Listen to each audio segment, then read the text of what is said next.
There's a 2017 University of Erlangen study. They took women, 75 years plus minus 4 years, 1 year through EMS training. They did DEXA scans before and after. So more or less, like it was between 4 and 6%. The control group lost 6% bone density over 1 year.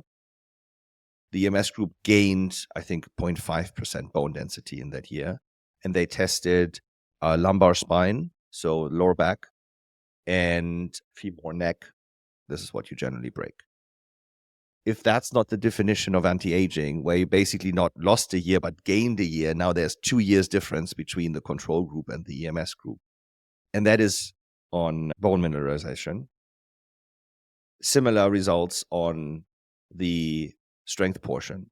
So general sarcopenia, loss of muscle mass, roughly 1%. Control group gained 10% of strength.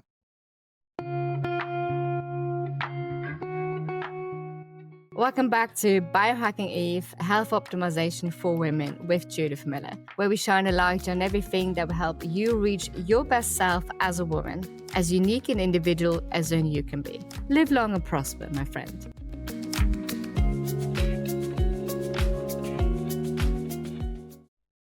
Hello, welcome back, everyone. Today we have Bjoern Woltermann on the show. Bjoern is the founder and CEO of Katalyst, which utilizes full-body electro muscle stimulation. That's a bit of a mouthful. So EMS Technology, it's called. And EMS Technology makes working out easier, faster, safer, and more effective than ever before. Welcome, Bjoern. Thank you for having me. So first of all, what on earth is EMS Technology?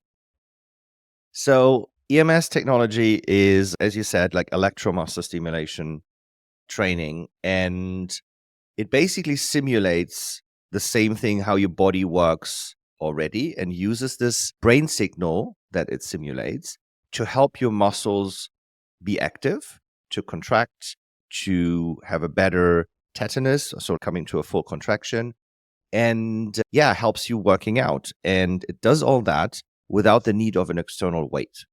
So for example, if you do a biceps curl, very simply, what it does is, if you do the biceps curl, the triceps works against the biceps. So that's the counter force. You don't need to have a 20-pound dumbbell in your hand, which over the leverage of the arm would have a large load on your elbow. So for example, individuals that have issues with joints or have a high injury risk in itself don't need the weights and can work out. And now think this not only on the arm, but over the whole body. Cool. How did you get into that? How did I get into that? So I was in tech. That's now 12 years ago. And I have a lower back condition in the first place. So I had a career change in my early 20s because I wasn't supposed to sit in planes for a long period of time. And I found myself 150 days a year on a plane because I had teams in 15 different countries and I was flying around the world between different countries in Europe, Israel, East Coast, West Coast, basically everywhere. I was in absolute agony. I was on painkillers 20 days a month. And my physician told me, you have 3 choices. You're either going to quit your job, you are going to significantly strengthen your back, or we're going to operate probably next year on a herniated disc. And I was like, I don't want the disc thing. Let's not do that. I also don't want to quit my job. So what are we going to do? He says, I go to the studio down the road and they're using these suits and I do this twice a week and they help you stimulate your muscles, blah, blah, blah, blah, blah, blah. And it's absolutely amazing. And I was just sitting there, what are you talking about? What is this? And he says, and the best thing is, it's just 20 minutes. I said, okay, now you lost me. It's too good to be true. Forget it. It's just, that's not it. It's like the magic weight loss pill. Yeah, exactly. And he said, no, go. And I knew that he was not a fitness guy. He was mid-30s at the time, or like early 30s, but like decently in shape. It was in Berlin. So I just got out of his practice and I just went down and looked at the studio. And there was this like beautiful white studio, big window front, 2 individuals in black suits, cables everywhere, in front of a device with a trainer and doing this. And when we say black suit, it's not like a suit, it's more like a space suit. Yeah, it literally looks like a bomb vest. People ask me, especially 10 years ago, can you travel with this? So you put this in your carry-on? Do they let you through TSA? I was like, yeah, they're not looking for the wires. They're looking for the stuff at the end of the wires. So that's a different thing. It really looks like a bomb vest. And the weird thing was people were not really moving. They were just moving their arms like butterflies. But there was a puddle of sweat in front of them. And I was like, is this a heated room? And I went inside. It was not hot here, like it's normal temperature. So there were like two trainers. One trainer was currently busy, and the other one said, "Hey, welcome." I said, "What is this?" This is EMS training. I said, "Can I try this?" And yeah, come next week. I was like, "What?" They sorry, we're booked. And I'm like, okay, interesting. So I came a week after and did my first training. I got into the suit, and it gets wetted a little bit because you need contact between the suit and the skin. Like you need electric contact, and air is an insulator. So okay, it gets wet. Interesting. And 3 minutes into this thing, like your body is okay. What happens? Really, something is new, and you feel your body in a way I never did before. And I was like, wow, this is fascinating. 5 minutes in, I was dripping. I was like, I'm barely moving, and I was like really excited about that. And then after 20 minutes, like it was over. And I was like, what just happened? Like it's over. And I felt this almost light because the resistance goes away and everything is there. And you have a post-workout endorphin rush. And I just left and I went home. I just walked home and I told my wife I did this absolute crazy thing. And then almost I forgot about it. Until 2 nights later, I was in Frankfurt and I woke up at night and I needed to go to the restroom. And I had a hard time getting off the toilet because I was so sore. And my brain was just running and racing. And I was like, I spent 20 minutes standing in a suit, barely moving, doing like half squats. And my body feels like I went on a 2-day hike. So I went back and I said, I'm going to try this. And I did a membership, which was once a week, 4 trainings a month. And every Monday at 6 p.m., I had my slot because Monday was my non-travel day. And 6 weeks later, I woke up on a Sunday morning in bed and I could sit up, which first of all, I was like, what? And we had coffee and I told my wife, I haven't taken a pill in a week and I can sit up in bed. And she was like, you're kidding. No, truly. And that was like the first moment for me, like there's something really here. Because the level of, and for background, I'm a behavioral economist by training. So game theory, human behavior, like how do you model things out? How does motivation, input, output work, and rewards? And the amount of work I had to do to fix this with this technology was like out of proportion. I spent 6 times, half an hour total, getting in and out of this thing. And I fixed the thing that nagged me for years and really made my life miserable. And I was like, there's something really here. The second portion was my training partner. She also had every Monday a fixed meeting, like a fixed session with me. So every Monday we met, was a 60-year-old female. And first I was like gym, strength training. Also back in the days, just for context, everybody was still on cardio. And I was a runner myself. And again, runners have back issues anyway, and then my back issues, so it didn't make it better. So I had the 60-year-old female beside me. And first I was like surprised, what is she doing here? But then we did the same exercises. We did the same movements. Of course, she had her own stimulation levels and her own difficulty for that. But it was absolutely fascinating talking to her when I asked her, like, why are you doing this? And what she said is, oh, I want to be able to take my groceries alone and don't ask for any help. And I want to play with my grandchildren. And I was like, okay, this is truly a technology that's changing quality of life. And this is how it all started. The third component then for me was that same year, like 2-3 months later, my wife and I were sitting with friends in Beverly Hills. And we're like 4 couples. And the girls started talking about fitness. Like Zumba was a thing in the days. My wife by that time already also became a customer. Totally loved it. And she said, oh, everything is a bit firmer and everything is a bit nicer and everything. She wasn't a fitness nut yet. Today she's like crazy fit, but we went on this fitness journey anyway. But it's amazing. Like, and the other ladies were like, what are you talking about? And I was just overhearing that. I said, we're sitting in Beverly Hills and you guys don't have this? Like, it blew my mind. I was like, why is that? And I know, like, never heard of it. And I said, we have it like more than Starbucks in Germany. At that time, we had 500 locations in Germany. Today's there's 1,400. I just did a comparison for the US market. In Germany, we have more EMS studios than McDonald's. We have 1,300 McDonald's and we have 1,400 EMS studios because some didn't survive the pandemic. In the US, we have about 100 studios now, maybe 150, and we have like 13,000 McDonald's. That tells you something. Because it tells you also something that is absolutely mass market. It's not rich people, edgy, whatsoever stuff. If you're at McDonald's distribution level, like you're mass market. Like that's the definition, I would say.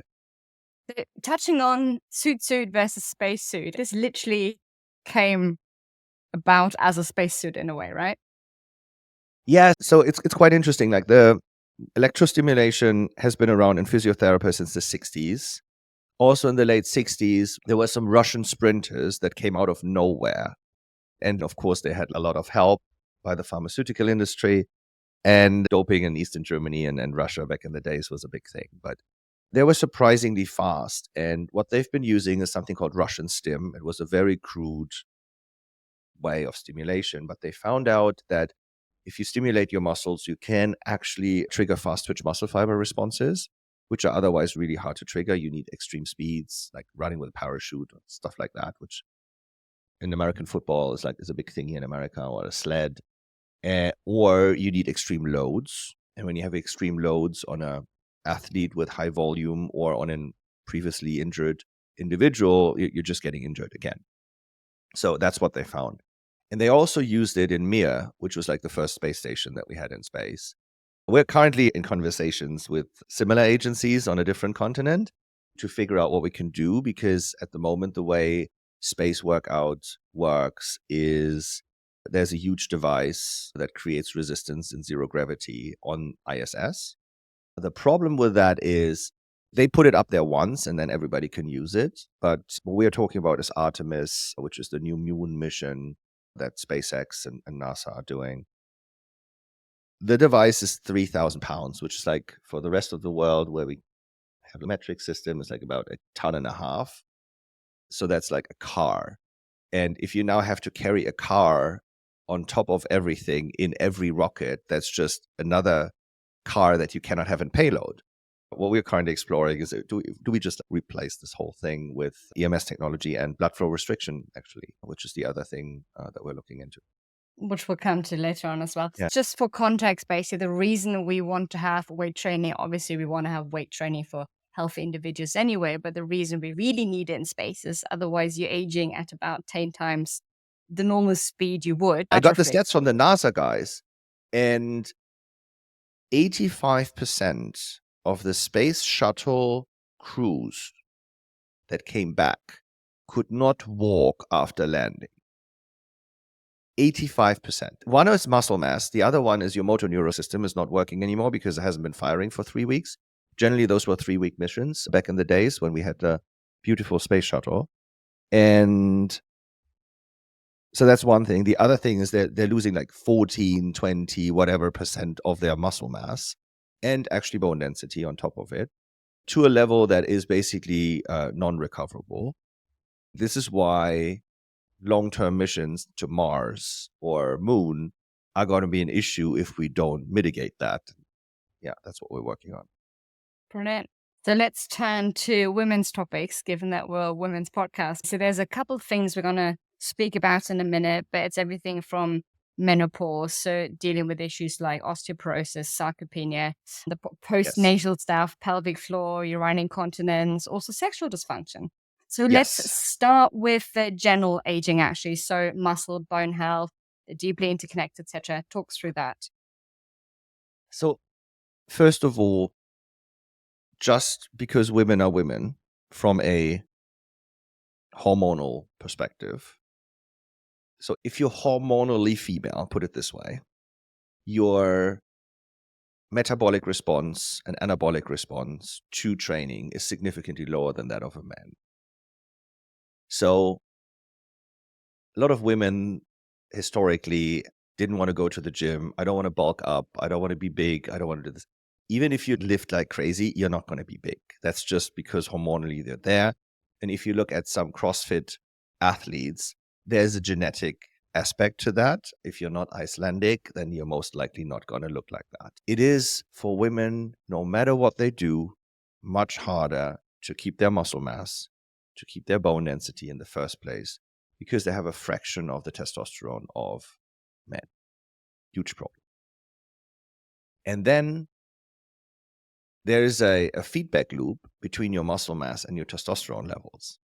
So when you're not going for muscle mass and when you do like cardio in the first place, you're basically teaching your body to become more efficient. Because in cardio, we're trying to run faster and longer with the same amount of energy. So we're basically trying to get the body into an efficiency state. But what we actually want is we want to burn more energy. We want to burn more calories, which is the opposite of what we're doing. So what strength training does, and I'm using strength training because the weight training is now gone because we don't need them anymore, at least in our version of it. Or resistance training, probably like the term that's universally workable because it also works with rubber bands and so on and so forth. When you build muscle mass, you have a variety of benefits. Number one, the more muscle mass you have, the higher your natural testosterone levels will be. Yet on a lower level than men, but still on a significantly higher level than if you have like low muscle mass. Secondly, and that is the one that everyone who's cautious about their form and their fit and their size is muscles burn energy 24/7, no matter what you do. If you sleep, if you're in a coma, you burn energy through your muscles. That's literally what it is. And it's interesting to see, there's a term called the basal metabolic rate, which is literally if you're lying in bed for 24 hours, just breathing, how much does your body consume? And I know this from myself. I'm male, but yes, I know this from myself. I got mine up from 2,400 to 3,500 calories. I have 51 kilos of muscle mass. That's a different topic. I was a skinny dude. I was a really skinny dude. I was about 80 kilos, 82 kilos. I'm 6'4", which is like 194, just for context. 193, 194, just in between. And I was this really skinny dude 10, 15 years ago. And I have a picture when I was in the suit the first time 12 years ago. It's really funny. People are like, who is this? It was funny. I just showed up a year ago at a high school reunion and some people said, who is this guy? So muscle mass burns energy 24/7. So every pound of muscle, every kilo of muscle that you put on is going to help you because you basically need to eat more to just maintain that. I mentally converted into bars of chocolate when you mentioned your BMR. And you have to just feed the beast, so to say, right? You have to feed the engine. The next thing is there's a very interesting correlation between your immune system and your muscle mass. So your body, and this is the new term that we use here in the US a lot, is your muscle is your armor. That's literally what we have. It's like literally the armor of your body. It's around your organs, it's around your bones, it's around everything. And there's interesting statistics. Your likelihood of surviving a car accident is even significantly higher. And then as we age, your likelihood of falling is lower because you can actually catch your body, or you trip and you can catch your body because you're strong enough. Even if you're landing on your hip, there's muscle around it. You're not just directly falling through and breaking a hip or breaking a leg or an arm or whatever. So muscle mass. It's also the osteoporosis that's linked to the sarcopenia. So more brittle bones linked to lower Yes. muscle mass. So you're Yes. more likely to break something if you fall. Yeah. And your recovery time is actually, especially at an advanced age, going to be much, much slower than if you didn't have that issue. So there's 4, 5, 6 different things that are actually feeding into each other. Exactly. And yeah, so coming from muscle mass over to bone mineralization. So how do we keep bone mineralization up? So there are cells within the bones, and they basically fall asleep, just like figuratively speaking, unless there is stress on the bone. So almost like if you have like a piece of wood and think like this, right? So there needs to be tension on the bone. People say do plyos, that kind of stuff. It's like, these shocks are actually not that good. Let's see, there's a discussion about it. But what you need is like, you need compressing and movement and compressing motions on the bone. What are Right? the cells called? There are two types of cells, osteoplasts and osteoblasts. One of the two. One of them is building up the muscle, the calcium, and the other one is building down the calcium on the outside of the bone. So basically, the calcium is added to the inside, and on the outside, the old calcium is being taken out. I think osteoblast and osteoplast. So the bone cells, and we talked about biceps and triceps working against each other. So now we have biceps and triceps working against each other, and they basically both are pulling. So they're squishing together, in this case, your humerus.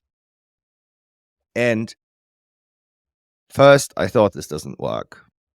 I think there's a 2017 University of Erlangen study. They took women, 75 years plus minus 4 years, 1 year through EMS training. They did DEXA scans before and after. So more or less, like it was between 4 and 6%. The control group lost 6% bone density over 1 year. The EMS group gained, I think, 0.5% bone density in that year. And they tested lumbar spine, so lower back, and femur. On your basically femur neck, this is what you generally break. If that's not the definition of anti-aging, where you basically not lost a year but gained a year, now there's 2 years difference between the control group and the EMS group. And that is on bone mineralization. Similar results on the strength portion. So general sarcopenia, loss of muscle mass, roughly 1%. Control group gained 10% of strength. So it is literally like the question always in longevity very often that I feel is like, how do I slow down the decline? We're not talking about slowing down the decline. We're putting a dent in it and we're going back up. That's really what we're doing here. A good friend, Dr. Anat Sapan, she started as a customer and basically became an absolute, this is it, I give this to all my patients. She's a postmenopausal OBGYN specialist. And she was just, she couldn't almost sit still in this podcast because she was so excited. She said, I was so much in pain. I had so many issues, had this and that and the other. And my life completely changed within weeks. And what she said is, I even had a patient tell me, like, my tinnitus is gone. Like, it's like, there's just so much that when we have healthy muscle mass and we're active and we have good blood flow and we have good hormone releases, and there are so many positive side effects to building a strong and healthy body. And the term strong is absolutely a positive term. And what I really want to encourage all women is, don't shy away from strength training. Be a strong woman. It does not only mean like mentally strong or emotionally strong and whatsoever. Be physically strong. And for example, one of my employees, she just had a baby like 9 months ago.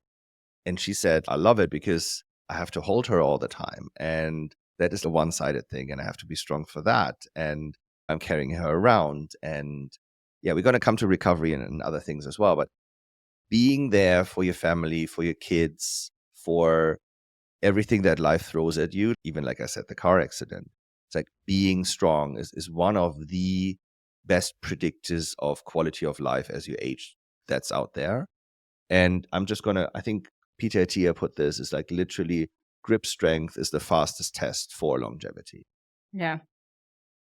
I think there was also an interesting fact that you mentioned on another episode somewhere. You said that muscles provide 80% of the shock absorption if you Mm-hmm. fall, if you have Mm-hmm. impacts, so Mm-hmm. car accident, etc., Mm-hmm. which I found super fascinating.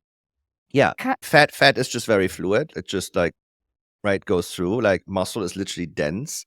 My wife is always telling me that her massage therapist is like saying, oh, you're very tight. She said, that's not tight. That's just good muscle. We had a new person telling us that there's a difference between muscle and muscle, like from a denseness, from a quality. And she said, you want grass-fed muscle. You don't want Wagyu. What does that mean? No, it's like you don't want a lot of fat in your muscle mass, right? So if you get like an A5, it's white stuff whatsoever. This is why it's soft, why it's tender. As a human, you don't want that, right? So you don't want to be overfed and have that. You want really dense, tight muscles. And these then can be the shock absorber that you said. Let's stick with menopause, hormones, etc. We've touched a little bit about muscle mass and testosterone. Obviously, in menopause, you've got estrogen and progesterone disappearing. Let's call it an inflection point, basically. Mhm. How does all of that play together? So I'm not a medical expert. I just got this like through my medical experts that I'm working with. And I always would say, hey, read the originals. What I did not know until a while ago, the female sex hormones, estrogen, progesterone, they are derived from the female's testosterone. So if a woman doesn't have testosterone, she cannot make the other hormones. Interesting. For example, where that's coming from. So there's an aromatization happening from testosterone to these female sex hormones, which, for example, is like when let's say you had some bodybuilders or wrestlers or guys that are taking very, very high testosterone, or they take anabolic steroids. Most steroids have an aromatization aspect and they grow breast tissue because of that. And then they get that removed. There are even some known famous people that once of a sudden you see that changed something. That is because they probably have taken testosterone in a very high dosage and anabolic steroids, which are aromatized into female. So this is like, we've seen this, but we are not really aware of it. So for women, it is absolutely important to have healthy testosterone because otherwise they cannot produce the hormones they need for healthy female balance. What are not even told me is women have more testosterone than estrogen. Yeah. So now what we have is a situation where everything gets better if you're building good testosterone. Where you get the testosterone from you get it from physical stress and activity and from muscle mass. So now even your female sex hormones get better if you have better muscle mass as a female because you built the thing in between, which is testosterone. There was also another episode that you did, and we'll leave people to discover that for themselves, but that was linking cholesterol as a precursor to, again, testosterone, estrogen, progesterone, etc., how that Yes. piles up after menopause. Let's move to, while we're on the sex hormones, let's move to reproduction. So we're talking sexual function, we're talking pregnancy, healthier babies, easier birth, postnatal. I'll let you get on with that. So on the male side, I sometimes have one-on-one conversations with friends or customers. And like after maybe a beer or like a second drink, it's kind of ask you a question. What's up? It's almost like shy.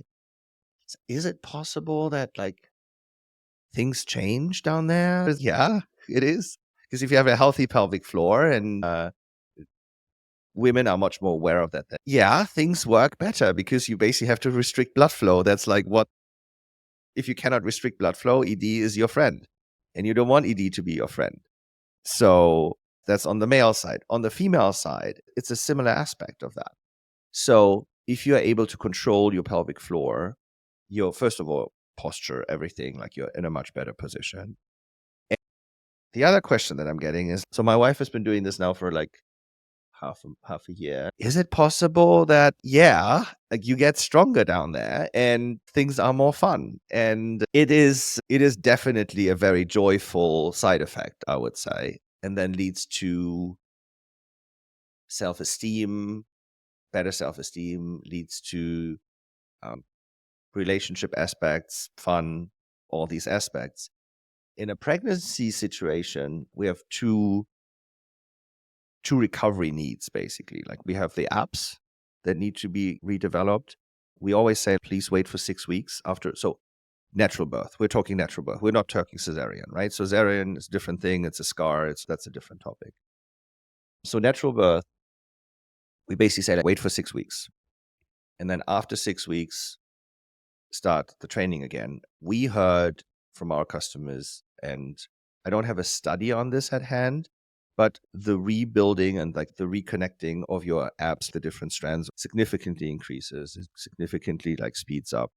But the biggest thing for me is my sister, friends of mine who I knew that had postpartum incontinence issues, and some women even have incontinence issue without having given birth. You can basically call it a day. You can literally check that off the list. It's a non-issue. It's like literally non-issue. A friend of mine, she did a lot of CrossFit and plyos and whatsoever. She said she always had issues with it. Gone, done, forget about it. It's literally gone.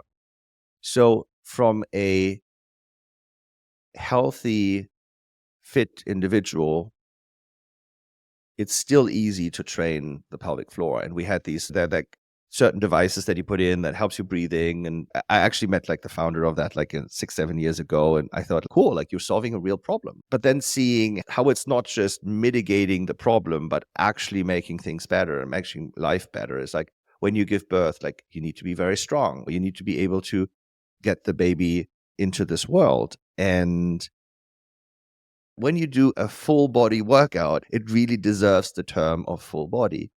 I'm getting all these LinkedIn messages, people that I don't know, but that are my customers, and they basically tell me their stories. There are a lot of stories from women who say my quality of life has improved significantly. As a woman, if you have kids and you have your household and maybe you have a job on top of that, it's like your life is atomized. You don't have an hour and a half or two in a row. You might squeeze in something here or there, and everybody else comes first. I hear a lot. I just get up half an hour earlier. I just do my Katalyst, and then I wake up the kids and get them to school. Or I get them to school and then I have half an hour for me, and then I'm done, and then I get ready for the day and move on with the day. You have to be able to do it, and it has to be effective. Those things, right? Because if it's effective and you can't do it, it doesn't help you either. So I have to say I'm very happy that we can help in this area. Although we didn't design it this way, it just happened to be this way. But I have a lot of very happy people in my company and audience. They said, hey, it really helped me with this, that, and the other. I even had a gentleman that called me the other day, even upfront, and you're thinking it can help. You also have to do it. But if you do it, it actually is going to help. Very excited. One more thing on this. I was shocked about a year ago. I was in a hotel and there was an ad running, and it was about like diapers and incontinence bed layers. I'm like, that is such an awful experience if that is what you have to do in life. So the one thing that I'm very adamant about is there's hope for many conditions that we didn't really think we had hope to fix them. We were just treating symptoms. And incontinence is such a diminishing quality of life factor. It is actually solvable at this point in time, and blows my mind that we're not more talking about that. Well, that's what we're here for today. Quick follow up on the 6 weeks postpartum and Yeah. pregnancy. You saying you should already be using the suit during that time, or is this more of No. a So what we say is it's also very fresh. The muscles have been stretched quite a bit. There could be micro ruptures and so on and so forth. So we're letting that heal in the first place, and then we strengthen and bring it back. First 6 weeks, let it heal, let your body recover from a very amazing but still very intense moment, and let it recover and then come back. Don't rush it. That's really the piece here. just try to get some sleep basically? And during pregnancy, I guess it wouldn't be very practical because you wouldn't fit in the suit. The first, like, probably 5 months or 4 months you would, but so the moment you find out you're pregnant, please stop doing it. So depends on when you find out. Just stop doing it. I don't believe it's a problem, but we don't have enough data on it. And quite frankly, it's not needed. It's really not needed in that time. You should be ideally getting into good shape. And when your core is strong, especially lower back is a piece, like carrying the extra weight and carrying this front load that you have, your body gets out of balance, right? So you constantly have to, not that I know this from personal experience, but just like pure physics.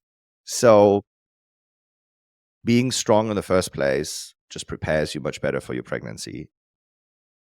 The moment you know you're pregnant, pause on it, be active, walk around, do whatever you want to do.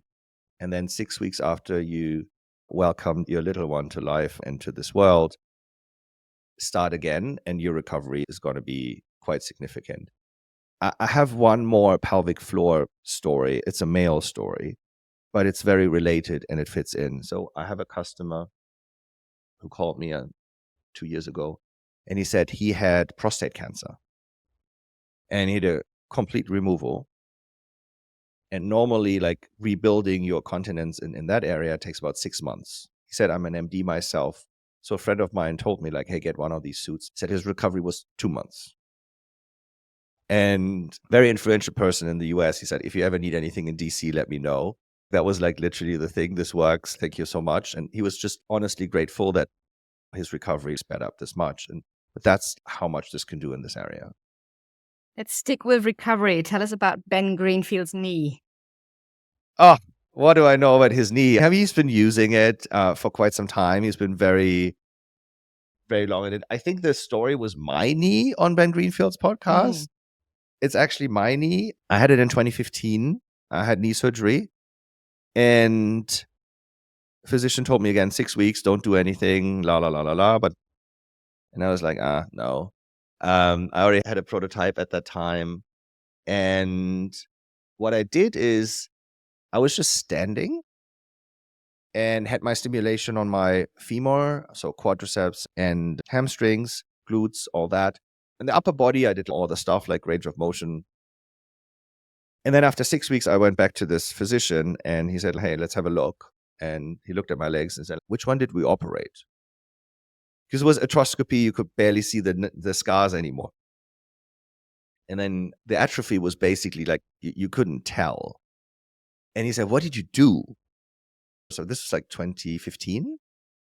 And yes, it was a thing, but it was not that normal to actually be very proactive in using it in recovery.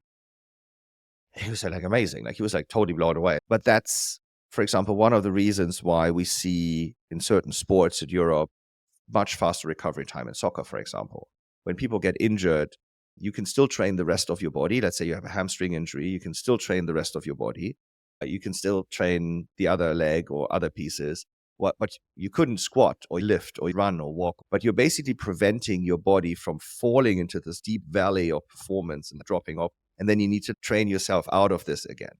So at the beginning, what we said is, so EMS really started in performance, but then has been used since the 60s in physiotherapy.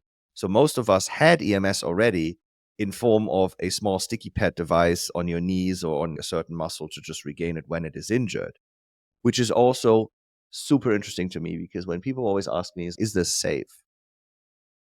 I'm like, so your physician prescribes it to you to recover an injured muscle.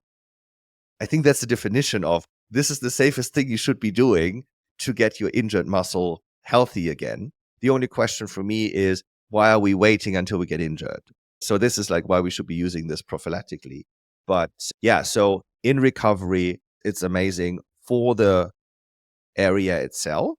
And the way we do this in Katalyst, so for example, every body part we can selectively, or even muscle group, we can selectively activate and deactivate and say, hey, I want to train the rest of my body, but my hamstring. I had a hamstring tear in 2019 at a Spartan race, got cold because I had to wait, started sprinting. It was an audible bang where one of my hamstring heads said goodbye. And I just kept working out. I just muted the hamstring or lowered that one. And now it's much better. You're still going to be able to train and you can be sure that you don't injure yourself again. And the other thing that I find quite interesting is when you have an injury, you actually have a neurological block on Yes. these muscles firing. And that Yes. means how do you retrain them? How do you keep them back up? And that's why normally you get physiotherapy. You need to have some sort of external stimulus just to even get to Exactly. them. And Katalyst can do 100%. that. We have a very interesting use case, and that's frozen shoulders. So people that have pain in their shoulder, they are in a vicious cycle because the pain makes the muscle cramp, and then a muscle cramp, the body is trying to prevent movement because they're afraid of pain, like a vicious cycle. So when we externally then stimulate these muscles, first of all, they have to move. They can't do anything about it. The second thing is they exhaust. So now they're exhausted, which means they relax. So now you're like breaking this vicious cycle. I have a ton of customers who said, I had shoulder issues forever. I'm finishing my golf swing now. I'm like totally active again. I can lift my arms again, and so on and so forth. So the external stimulation is really great. We're also working with a few of like pro athlete physiotherapists here in the United States, especially the ones that say, oh yeah, the trainers come to us when nothing is firing, when nothing is working whatsoever. And that's really like when that comes into play. You have to help the body. That's really what it is. Like you have to help the body. The other thing is generally after injuries, you are developing disbalances. Basically either right dominant, left dominant, forward, backwards, because the body is thinking like, I'm trying to protect that injured area, and you create a limp or like a little bit of a one-sided piece. Because this is very evened out, it's like you rest the right side and the left side always gets the same intensity. So the weaker one always has to catch up to the stronger one. So we are getting rid of a lot of imbalances. So tennis players, golfers, baseball players, people that all have one-sided activities. In the new mother example, right-handed mothers carry their baby on the right side, not on the left. You barely switch them around. You barely do that. So you're also creating these one-sided disbalances or fatigues. And that's something that full body EMS training is just absolutely phenomenally in balancing that out. And they can get quite heavy, those babies as well, right? Yeah. And you have to teach them like now is over at one point Yeah, in time. you can walk now. Well done. Yeah. So posture and mobility generally is something that we can address at the EMS as well. So tell us a little bit more about how does it work on a sort of body part level. And by body part, I don't mean left front, sideways, etc. Is it the muscles only? As in, are we going for hypertrophy? What happens to tendons? Is that because you're not really physically lifting the weight, right? You don't have that, lever, So the as we said. tendons for sure, yes. Tendons, ligaments. What we strengthen is everything from attachment point to attachment point. So you have an attachment point, then you have the tendon, then you have the muscle, then you have the other tendon, and then the attachment point again, right? Because we're pulling with the same or a larger force between these 2 points. What we're not doing is joint impact, cartilage, ligaments around the joint. The ligaments that attach the muscle to the bone, they also have to carry the force, and they also get the strengthening effect. And over time, they build up and become more resilient. So it is strengthening the full motoric system, so to say, and full chains. You can, for example, do full posterior chain movements and not just isolated movements. We always strengthen the agonist and antagonist. For example, the biceps and the triceps, or the hamstring and the quadriceps, and so that they always create the counterforce. So they always work against each other. In this interplay between these 2 muscles, what's also happening is when your biceps is contracting, your triceps is elongating under tension, which is the negatives, right? So eccentric movements, which is what we really want to do, which we know now from exercise science that's really beneficial. So for example, when people can't do a pull-up, like how do you teach people a pull-up? Is jump up and then lower yourself very slowly until you can do your first pull-up. That's how you do that. Why? Because that's an eccentric motion, right? Your muscles get elongated under tension. And this is where you have the micro tears. And this is where you have a really good rebuilding of muscle fibers. Ligaments get trained, the muscles get trained, but the joints don't get loaded. And that has 2 benefits. One, the wear and tear goes away. The second thing is the joints have a longer recovery time than the muscles because they're much less circulated. If I have an athlete or I'm very active, I have probably like a 48-hour recovery time on my muscles, but I might have a much longer recovery time on my knees.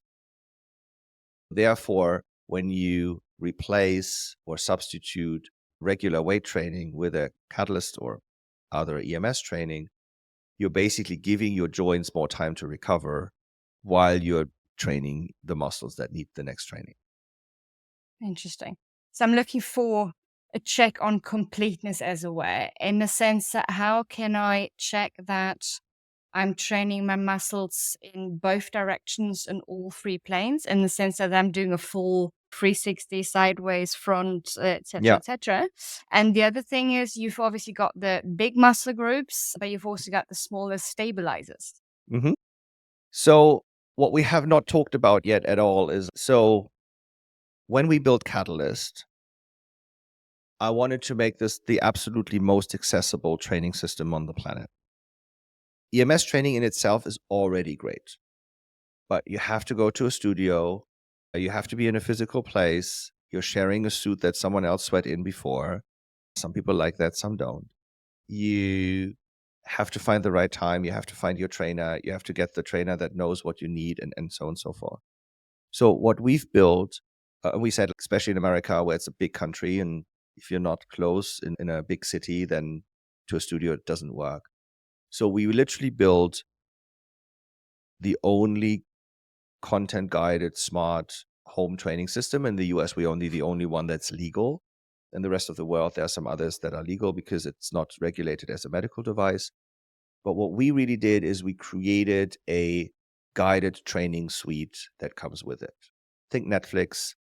You can search for like hundreds of different content pieces, and the traders guide through these 20-minute workouts dependent on what the training goals are. What they're not only doing is they're not only guiding through how to move, but they're also helping you control the suit. So literally they control the suit and they make adjustments. It all gets personalized to you in real time. So the first time people say, oh, this is a live trainer. No, it's not a live trainer. It's all like software and AI and so on and so forth. But it is literally personalized to the customer in the moment. So if you or me were doing the same workout, we're hitting the same button, we still would get a different workout. We would do the same movements like me and my training partner 12 years ago, but we would get different impulses. So the way we are designing these workouts is they start with relatively light stimulus and small muscle groups, large range of motion. And then over the 20 minutes, they get harder and harder and harder, and we go more to gross motor skills like squats or other pieces. During the whole 20 minutes, the whole suit is working. So when we do a biceps curl, it's not just that the arms are active. Everything else is active at the same time. So what's happening is we're basically in isometrics. Let's say we're just standing and we're doing biceps curls.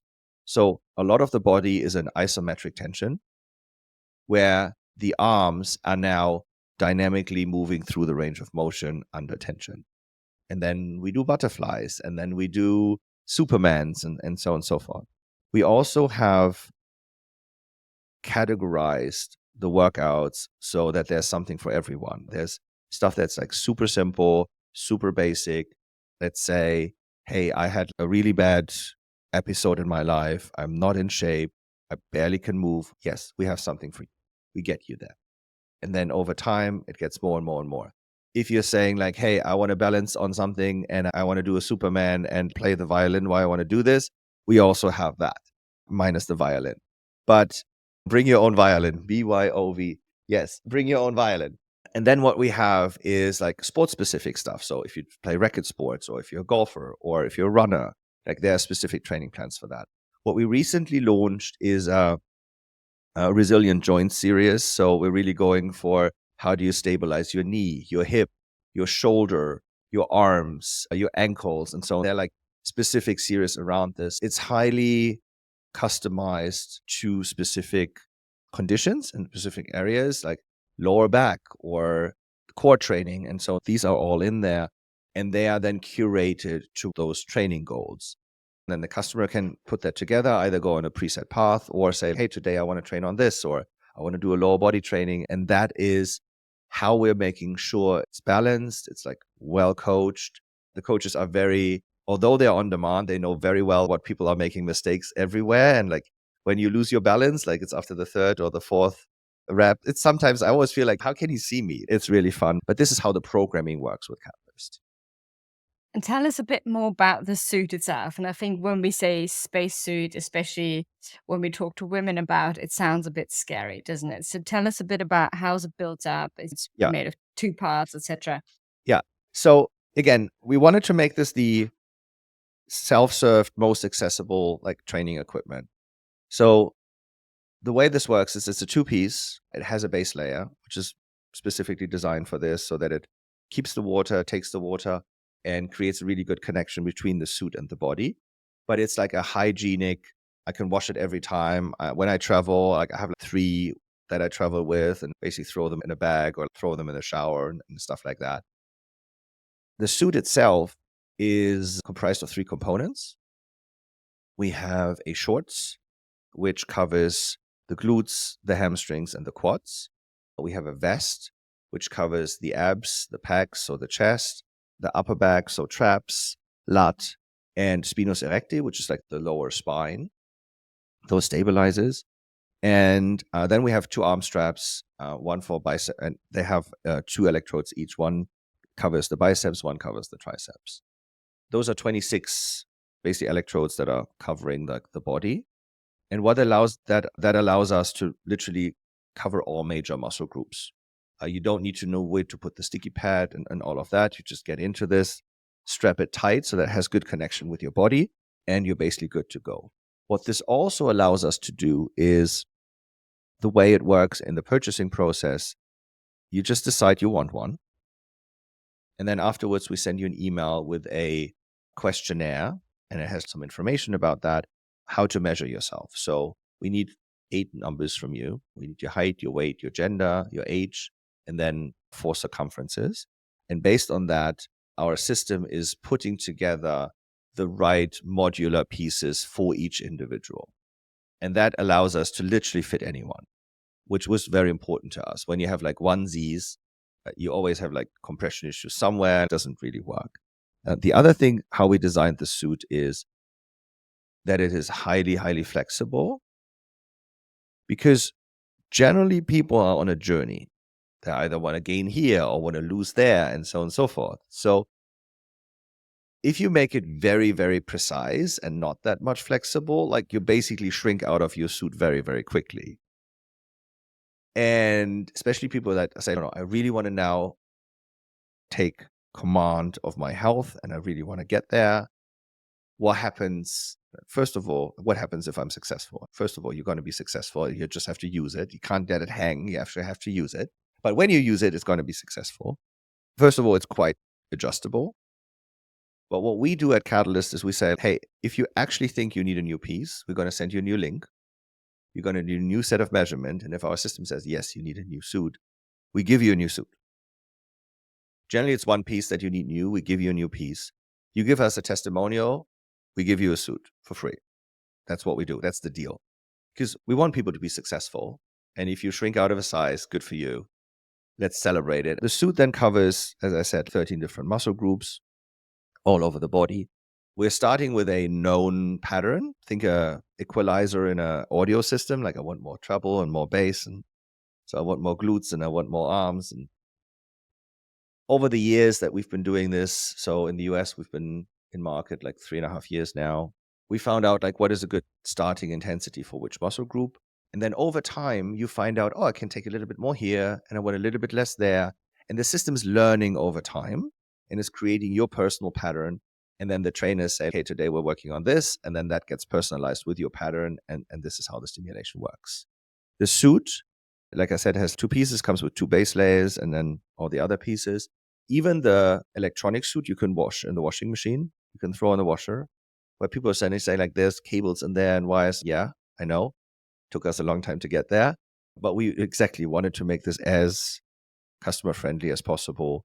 I barely wash the suit because the base layers get all the sweat and doesn't smell, and it's antibacterially made in the first place. But we also have more and more trainers use our equipment now in studios, and they want to provide a very hygienic environment. So instead of what we had before, like where you have to take the cables out, and it's a very cumbersome process, which means people are not doing it. You just put it into a mesh bag, like similar to how you would wash your lingerie, like similar thing, put it in a mesh bag, throw in the washing machine, call it a day. So ease of use was really front and center for us. So, I mean, you were telling me the other day you got to X number of washing cycles trying to destroy it and you didn't manage, you just gave up at some point. So reliability was a real key thing for us. I want something that really lasts and customers have a long time of fun with. We went through a crazy test protocol, and one of them was like wash to destruction. So we literally did 5 washings and then tested electrically. Is everything there? Visually, is everything there? Fine. 5 washings again. And our factory in overseas, Taiwan, and they were like, okay, so we had 100 washings, machine washings. And we put the worst detergent combination in there that we could find, and like bleach and whatever, everything.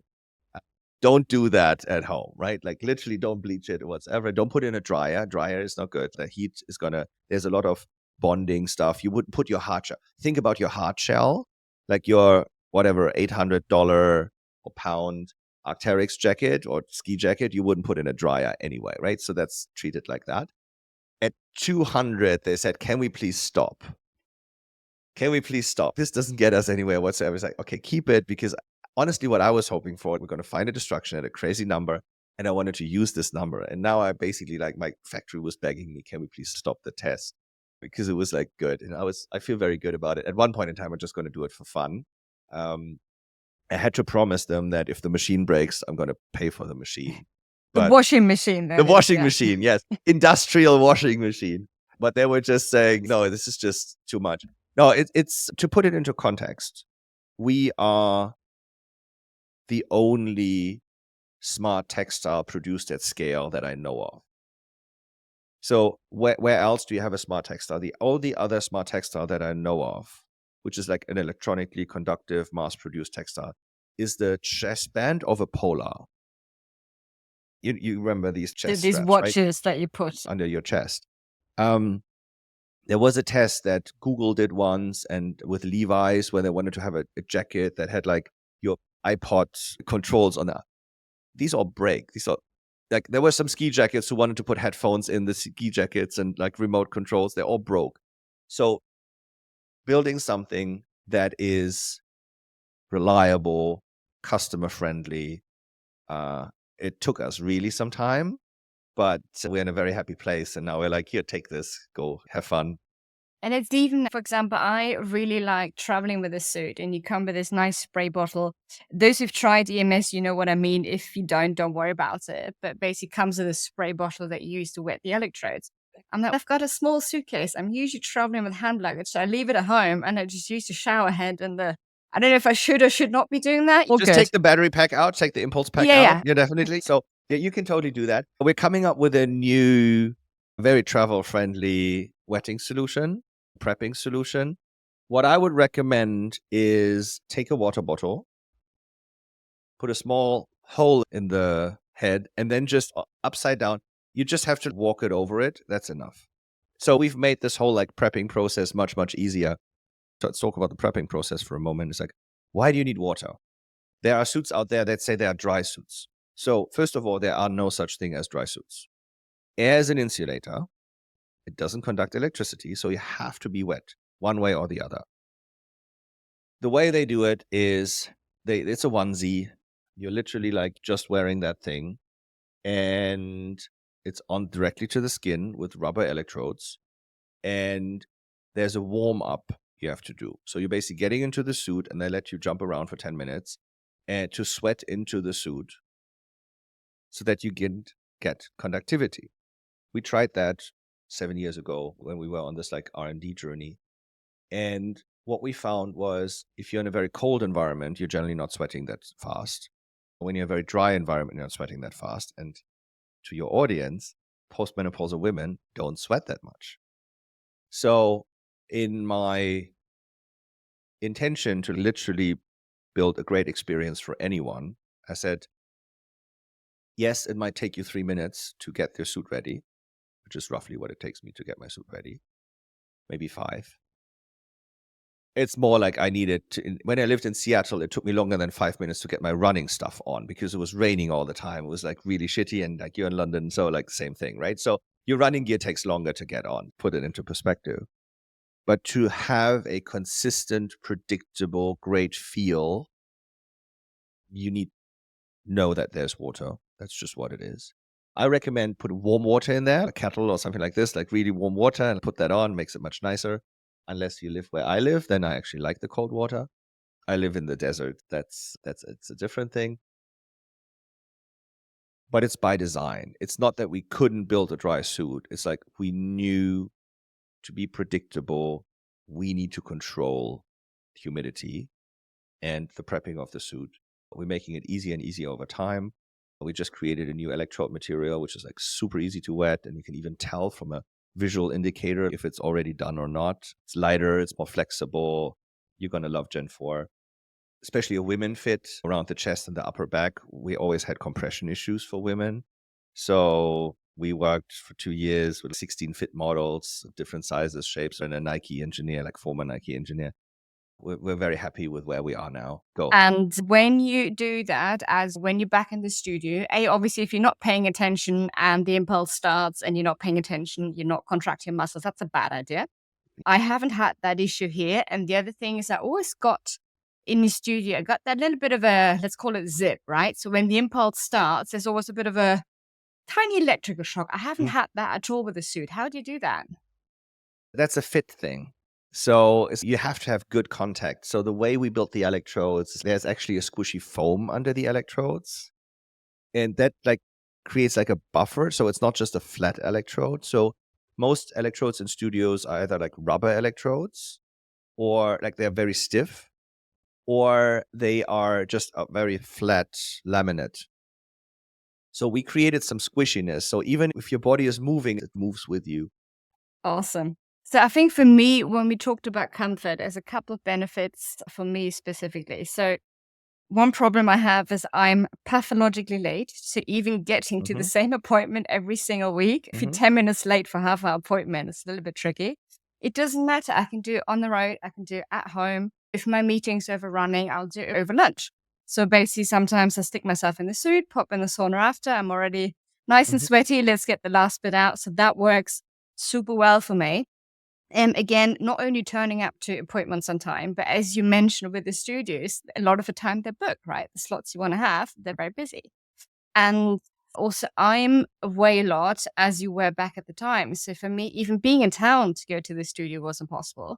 So I literally just pop the suit into my luggage, actually into my hand luggage, but I always have that with me. Sticking with availability and training schedule, what is the recommended one? And I have to put that into perspective. So, for example, I'm a massive fan of a book called Body by Science, which is by Dr. Doug McGuff, if I remember correctly. And he was basically saying that you want to get to complete exhaustion.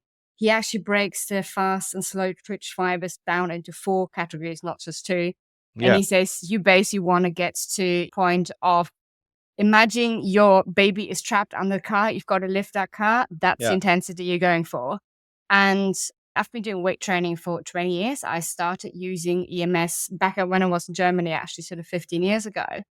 And for me, I have not been able to reproduce the kind of, let's call it effort, the effort that the suit, not just that I can put in, but the suit enables me to put in, because it is very difficult. You don't have when you just working with weights, there's always that little bit of mental element. Even if you really want to try, you just can't get to the same levels with the suit. So massive fan of that. But sticking with the training schedule. So Doug's basically saying complete exhaustion, do it every sort of 5 to 7 days. What is your recommendation? So when you start, there are 2 boundaries, right? There are 2 bookends. Let's put it this way. So the minimum is 2 nights of sleep that I would definitely put there, 48 hours. And what we are going off is like the traditional super compensation curve, right? So how long does it take for your fibers? And for mitochondria, it's 3 days. For your general muscle fibers, it's 2 days. But what's your basically recovery time around this? Don't do it more often because then you're down training, because you're still in the valley and then you put the next intense on it. So it's at least 2 nights of sleep. When you start doing Katalyst, I just have a text chain with a gentleman who wanted to try it and does it for a business reason. And like he's every day, it's not getting better, it's getting worse. Listen to your body, especially at the beginning. So 5 days at the beginning, like in between, definitely a good thing because you're breaking so many old muscle fibers that have been hanging around and that need replacement. You're going to be quite sore at the beginning. I found twice a week to be the sweet spot, but it's highly dependent on what else you're doing. So if you do a lot of other weight stuff on top of it, then do it once and do this these 5 to 7 days. But the other thing for me is also you're reaching fibers that you don't need this like absolute heavy example with the like lifting the car when the baby is strapped in the car accident and so on and so forth. You don't need to go there with Katalyst and EMS training because, as we said earlier, that's normally the only way how to reach your fast twitch muscle fibers. Where here we have 4 modes. We have the power mode, which is specifically for type 2 and type 2X muscle fiber activation because it like fires so fast that they can't relax. They actually build up to a tetanus as well. So twice a week has become the sweet spot for strength and power training. Cardio you can do as often as you want. Like we have a cardio mode. You can combine it with your bike. If you're in a hotel room and you don't have cardio equipment, you can do some jumping jacks and whatsoever is in there. We have these like cardio things. What I generally do is twice a week, 20 minutes of strength or power, and then I add 10 minutes of cardio towards the end, which also helps me to flush out lactic acid and get a little bit lower on the soreness, and that really helps with that. So that's my recommendation. You don't have to switch upper body days and leg days because it's a full body workout and you get it in a short amount of time. And then lastly, I think 10 years ago, we started to talk about like short workouts, and short workouts are good and efficient and HIIT training whatsoever. Like the mechanism that's actually being mentioned here is, or what they mean with that is, when you train over an hour, the body starts to shut down and protect itself, and you have a high cortisol response. Cortisol is a testosterone killer. So when you're training for actually an hour and a half, 2-3 hours in the gym while you do something, you basically kill your testosterone, you kill your recovery. This is why athletes like Kobe, like he did a 4 in the morning, then he did a noon session, he did an afternoon. He split up his training so that his body comes back from the stress so that the cortisol response isn't that high. So those are all benefits that just are in the product itself because it just takes half an hour. Is there any point to doing, because you're still under the hour, you're 40 minutes, you're doing 2 strength sessions in the same? You can, and some people do that. And the question for me is, do you want to, you definitely will go with lower intensity at that point in time. If you like that, if you want to do that, knock yourself out, be my guest. Like, absolutely, you can do that. And we have customers who are doing that. Listen to your body. If you can't walk 2 days later, it was too much. That's literally the Thought piece, that right? was the point. Yeah, but can't walk, like literally can't walk. If it's hard to walk and getting out of the cars, you get reminded what you did 2 days ago. Yes, that's absolutely there.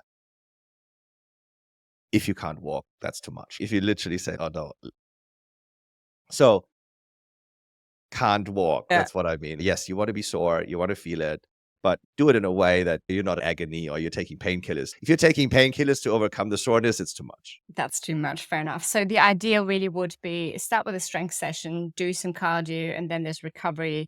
For example, Mhm. stretch. I know there's some, actually, I haven't tried the yoga one yet because I'm one of these girls who prefer to lift weights over yoga, but I look Yeah. forward to actually doing that. The other question was, I know you've previously talked about energy use when you're doing these things. So there's a reason you want to do the strength first and then the cardio. Yes. So when you want to do good strength training, we have different energy sources in the body, glycogen being one of them, which is basically the sugar that's stored in the muscle. So when you start with cardio, the body first goes to the easiest source, which is the glycogen. So now you don't have the glycogen for the strength training anymore. So you want to start with the strength training, do a light warm up, and do first strength training, and then do cardio second. Okay, interesting.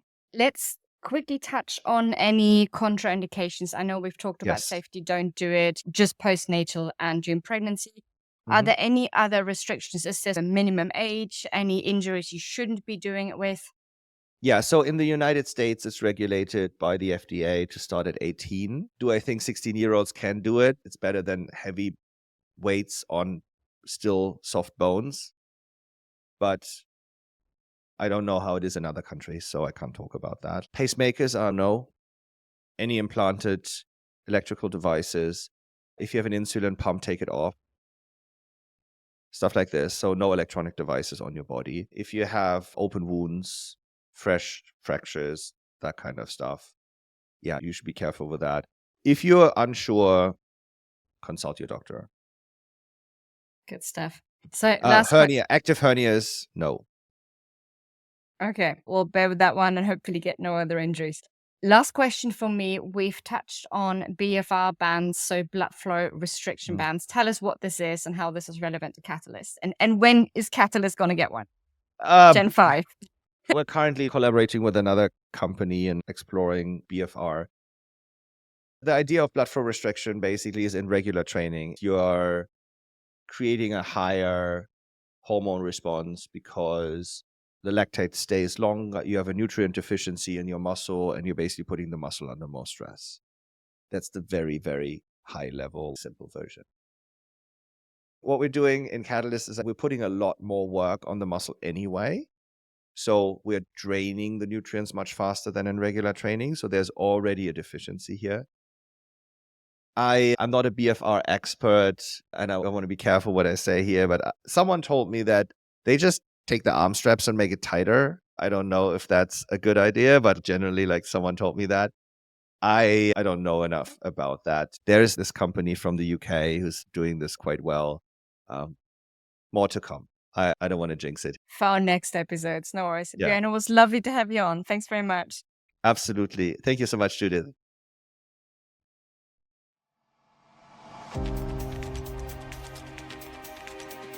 Thank you for joining me on this transformative journey. Your presence in this community is truly valued. Now, you may not realize it, but your words hold immense power. They have the ability to reach others who may benefit greatly from the wisdom shared here. If you found value in what you heard, I kindly ask you to take a moment to subscribe to Biohacking Eve, leave a glowing review on your preferred podcast platform, and share Biohacking Eve with your friends and family. Your support helps spread the message of health optimization for women far and wide. Lastly, I want to express my gratitude to you for investing in yourself. By prioritizing your well-being, you serve as an inspiration to others. I'm eagerly looking forward to bringing you many more exciting episodes, and thank you for being a vital part of our community. Live long and prosper, my friends. The Biohacking Eve Health Optimization for Women podcast is for general informational purposes only and does not constitute the practice of medicine, nursing, or other professional healthcare services, including the giving of medical advice, and no doctor-patient relationship is formed. The use of information on this podcast or materials linked from this podcast is at the user's own risk. The content of this podcast is not intended to be substituted for professional medical advice, diagnosis, or treatment. Users should not disregard or delay obtaining medical advice for any medical condition they may have and should seek the assistance of the healthcare professionals for any such conditions. In addition, the information on this podcast does not constitute investment or financial advice.